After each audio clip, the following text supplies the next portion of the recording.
Ya, Selamat siang, dosen yang kami hormati dan teman-teman yang kami kasihi. Jadi hari ini kami akan mempresentasikan tugas akhir kami di pelajaran Managerial Accounting tentang produk kami yaitu EJDM Market. Next. Nah, jadi ini adalah produk utama kami. Yang pertama yang yaitu usaha yang menawarkan membuat carbon capture pada interior mobil. Jadi di sini usaha kami memiliki beberapa keunggulan yang kami akan presentasikan. Yang pertama, materi yang digambari pecinta mobil. Biasa terdapat di mobil supercar, di mobil-mobil mahal. Nah, bahan yang kuat dan ringan bisa dibuat sesuai dengan keinginan calon customer dan harga lebih murah daripada brand ternama dari luar negeri atau maupun dalam negeri. Next. Di sini ada visi misi kami. Visi kami adalah menjadi salah satu perusahaan karbon yang terjangkau, namun memiliki kualitas yang tinggi. Karena bisa kita ketahui bahwa karbon banyak yang sangat bagus, tapi mempunyai harga yang sangat-sangat tidak masuk akal dan tidak masuk di kantong mahasiswa. Dan misi kami itu membuat desain karbon yang bisa memberikan kesan balap dan mewah dalam satu mobil atau di mobil customer. Next. Kita masuk ke latar belakang.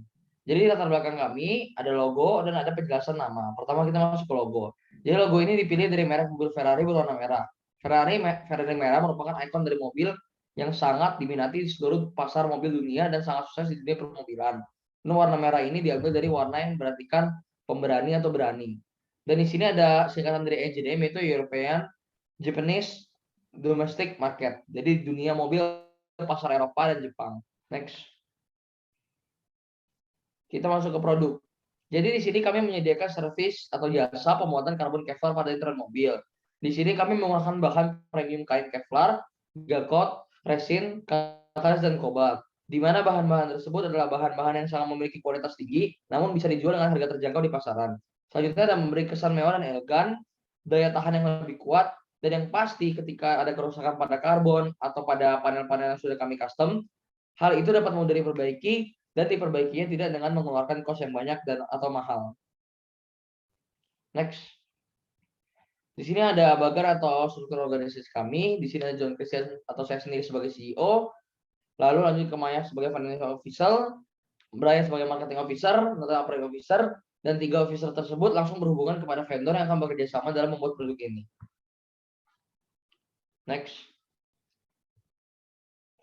Di sini ada cypher diagram. Jadi bisa dilihat di sini ada supplier, input, proses, output, dan customer. Supplier utama kami yaitu Space Air Works. Space ini sudah bekerja lumayan lama dalam bidang spesialis karbon Kevlar. Dan input di sini ada bentuk, warna, ketebalan, size. Nah, proses ini ada menjemput atau menerima kendaraan customer, melakukan general check up sebelum customer meninggalkan mobil dan kita kerjakan. Kita melakukan proses pengerjaan terhadap mobil customer tersebut, dan setelah pengerjaan kita akan melakukan quality control setiap proses pengerjaan yang ada, dan ketika sudah selesai kita akan mengembalikan atau mengantar mobil tersebut ke customer. Dan ada output, yaitu ada body kit, lips, custom part, dan custom exhaust tape. Dan di sini customer kami adalah target pasar kami, tentunya seperti otomotif entusias dan komunitas-komunitas mobil yang menganggap mobil bukan sebagai kendaraan saja. Next. nah, jadi berikutnya adalah strategi pemberian harga. Strategi pemberian harga ini kami menggunakan teori cost plus pricing, di mana harga servisan produk kami itu adalah 4.500.000 dengan markup percentage sebesar 80,65341% dan COGS yang berjumlah 2.491.000. Nah, berikut adalah perhitungan unit cost kami. Jadi total unit cost kami adalah 2.491.000. Nah, untuk budget itu adalah anggaran dana yang dikeluarkan oleh suatu perusahaan pada periode selanjutnya. Dan 7 budget kami yaitu sales budget, production budget, direct material budget, labor budget, manufacturing overhead budget, selling and administrative expense budget, dan juga cash budget. Nah, kalau laporan proyeksi laba rugi itu kami menggunakan dengan cara pendapatan sebesar 270 juta, COGS sebesar 149.460 juta, gross profit 125.440 juta, dan juga kami mendapatkan total administrative expense yaitu sebesar 25.500.000 yang terdiri dalam pengeluaran basar sebesar 25 juta, brosur sebesar 160, food depreciation sebesar 340. Dan net income kami pada akhirnya mendapatkan 95.440.000. Dan ini pada tanggal 31 Desember 2021. Kalau laporan proyeksi perubahan modal kami itu mendapatkan modal awal kami itu sebesar 500.000, di mana disusul dengan 2 investor baru kami, yaitu sebesar 250.000 masing-masing. Dan kami itu membagi menjadi 2 kategori. Yang pertama itu 50%, dan berikutnya 25%. Dan keuntungan anggota pertama 47.520.000, yang kedua dan ketiga 23.760.000, yang modal akhir anggota pertama 48.020.000, anggota kedua dan ketiga 24.010.000, sehingga total keseluruhan dari modal akhir kami itu adalah 96.040.000. Berikutnya merupakan laporan proyeksi posisi keuangan. Jadi perusahaan kami itu memiliki total aset sebesar 96.040.000. Kami juga memiliki equity sebesar 96.040.000, namun tidak memiliki liability. Seperti pada laporan sebelumnya, anggota pertama mendapatkan 50%, anggota kedua dan ketiga mendapatkan 25% masing-masing. Dan aset kami tetap tumbuh dan mendapatkan depresiasi sebesar 340.000. Nah, ini adalah perhitungan break-even point sebelum promosi.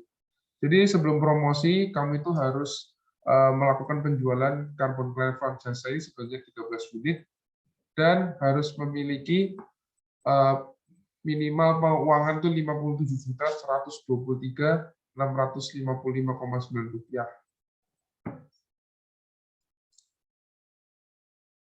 Ini adalah perhitungan break-even point kami dengan skema promosi yaitu 10%. Jadi kami memotong harga secara 10%, sehingga kami harus bekerja lebih besar, yaitu mendapatkan BEP sebesar 16 unit, dan juga minimal pendapatan sebesar 66.250.974,3.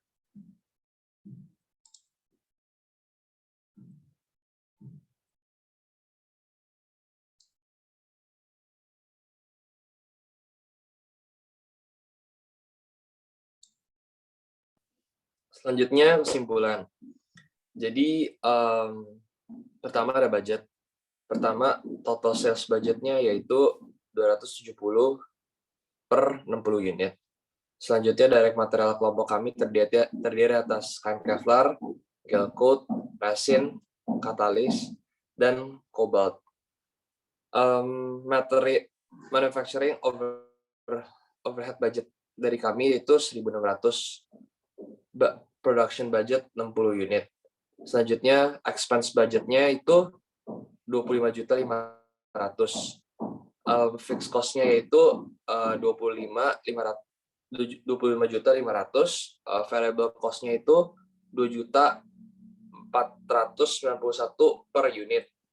Selanjutnya ada profit-nya. Profit kita proses markup yaitu 2.009.000. Markup percentage-nya itu 80,65341%. Target selling price-nya per unit itu 4.500.000. Net income dari kita itu 95.040.000. Total asetnya itu 96.040.000, sama seperti equity-nya. Selanjutnya ada pembagian share capital, yaitu 50% untuk John, 25% untuk Brian, dan 25% buat Nathan. Selanjutnya ada BEP sebelum promosi, yaitu 13 unit, harus menjual 13 unit, yaitu 57 juta. Selanjutnya itu BEP sesudah promosi, harus menjual 60 unit, yaitu 66.250.974. Next,